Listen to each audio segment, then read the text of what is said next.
Back. I'm not a reactor. React, I just react. If you know, you should, man. At this point, man, I have 365 once I upload this video out. And then I got 3 videos that just came out on Rumble. Get over there, follow me on Rumble, STN Reacts.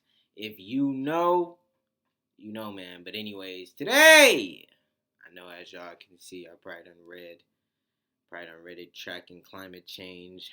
The 48,000 old zombie virus. So today, I'm going to be reacting.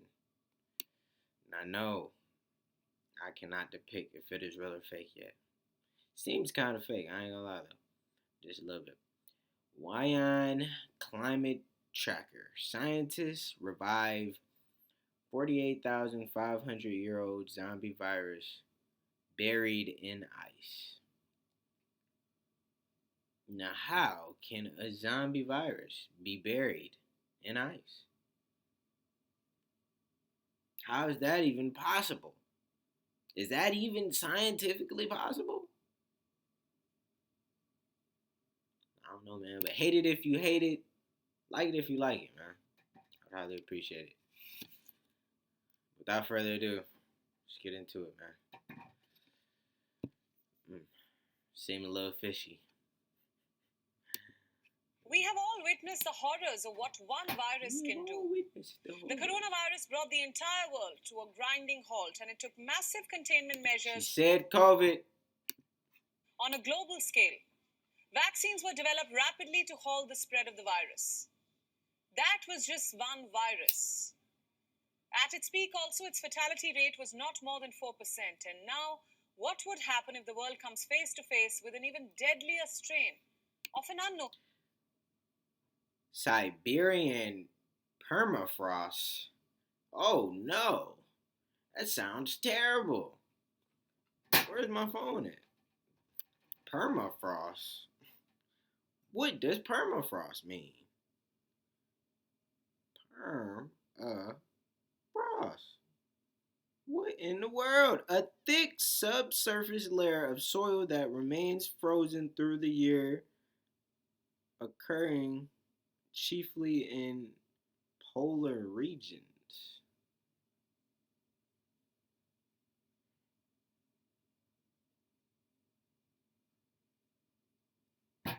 What? Virus. Well, there could be many such viruses hidden deep within the permafrost. The permafrost is a permanently frozen layer. Or Well, dang. Dang.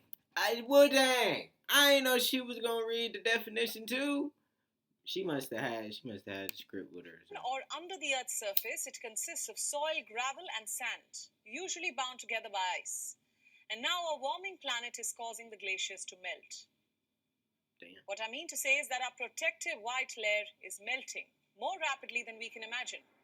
Earlier, our main concern was the amount of greenhouse gases being released from the frost melting away.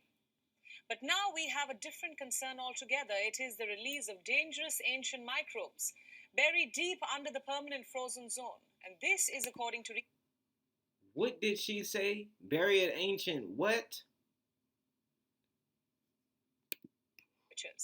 Who revived nearly a dozen viruses, including one frozen under a lake more than 48,000 years ago in the Siberia region of Russia. The researchers who have revived a number of these zombie viruses, as they're now being called, have found the potential revival of viruses could infect animals or humans. Now, this is quite problematic. Moreover, in a report published in Science Alert, the same was reiterated by the lead researcher. Jean-Marie Olympic from the French National Center for Scientific Research said that these reanimating viruses are potentially a significant threat to public health, although further study needs to be done to assess the danger that these infectious agents could pose as they are eventually released into the atmosphere. So I'm just going to say it now. Alleged zombie virus. Allegedly. Because I don't know about this one, man. I don't know. What y'all think, man? Now, this is a cause of concern, as a virus is something that is neither living or dead. and it has the capability of being dormant for many years. But now, with the permafrost melting away, these viruses pose a significant threat to public health. And clearly, Oh, so because of the climate change and it's melting in that area that they showing on the screen, that's what's called. But how? I never knew that a virus could be secured or buried or like. I never knew that. Like I thought. I don't know. I never really knew that. Honestly. Stop, bro. You, all right. You want to play with me? You want to play with me? All right.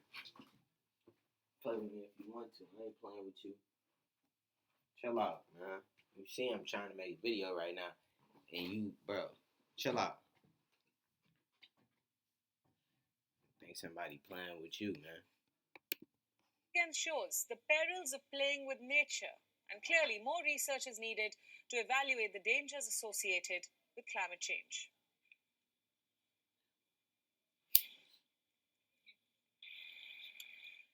Now, to understand what this means, we are now being joined by Sarah Pitt from London. She is the principal lecturer in microbiology at the University of Brighton in England. Welcome to the broadcast, Sarah. You know she knows something. You know she knows something. Oh, Lord. Hello. So this is, of course, a rather unique finding. We're talking about zombie viruses. Can you explain how such viruses can survive for millions of years, frozen in glaciers and ice, and how exactly can they be brought back to life? So every question I asked, they answered right after. As you were saying there, because the permafrost is like a giant deep freezer, a very low temperature deep freezer, viruses can survive under those conditions. We keep them in the laboratory at minus 80 degrees and they stay such that we can grow them again once we thaw them out. And viruses do need to live in organic material, such as an animal that died still carrying that infection. And if that happens, the animal is preserved intact, and so all any infectious agents that might be inside it. So as everything starts to thaw out, because they've been perfectly preserved, all the cells inside the animal, the tissues inside the animal start to revive, and the viruses inside them can also revive at the same time. Wait, hold on. Is she trying to say that animals can come back? Hold on, wait a minute. Really? For real? That's what it sounds like. Sarah, also, can you tell us how these viruses could infect other organisms and spread rapidly, even before we can find a way to negate them? Well, the thing about it is that if they're viruses which are thousands of years old, they might be ones that we're not particularly familiar with. They might be closely related to something that we have around now, but it won't be something that we necessarily know. So if animals or even human beings get infected with those viruses, we might not recognise the symptoms, and we also might not have the diagnostic tests ready to go quite soon enough, and then that's how things spread so rapidly. As you were mentioning there, we're still in the experience. You know what's COVID. crazy though? They'll be the ones sitting up there. Oh, we got a cure. Nah, actually, I'll take that back. They're actually gonna do the opposite. They ain't even gonna say it. They ain't gonna say it, bro. That'd be crazy too. Cause there was a point in time somebody did say they had a cure for something. I don't remember what it was, but it's a cure for something. Rapidly, because people didn't necessarily know the symptoms were different from flu or a cold in good time, and then it took us a little while to actually develop the diagnostic tests. We did a really good job with coronavirus because it is closely related to the SARS-CoV-2 coronavirus is closely related to SARS-1 and other sorts of common cold viruses. So we had a bit of a head start from a diagnostic point of view. Whereas if they're sort of thousands of years old and we don't know anything about them, it will take us a bit longer to get the diagnostic tests. And so the virus could really spread before we've really noticed that it's there. Right, absolutely, Sarah. But while this is being hailed as possibly a scientific discovery, it's a little worrying as well. There's a question of ethics also that comes into play. Humans playing with nature can cause havoc. It's a recurring theme in most Hollywood films, especially when you talk about zombie viruses. Can you share how climate change poses dangers which have not yet been figured out? Well, in the same way that we don't really know what's going to happen as the climate across the world changes, with things becoming things thawing out, which might have infectious agents inside them. There's also potential risk for things like anthrax, because the spores that's caused by a bacteria that produces these very, very resistant spores, and again they can be inside animal skins and the bodies of humans who've been infected with it, and What they is that? potentially survive for a very long time and very, very well under sort of What is that? frozen conditions, or just being deeply buried in the earth, actually. What is And another that? thing that can happen is things like mosquitoes perhaps change their habits and their habitat, and they might actually start, as with global warming, as the temperature warms up everywhere, and it also is more wet.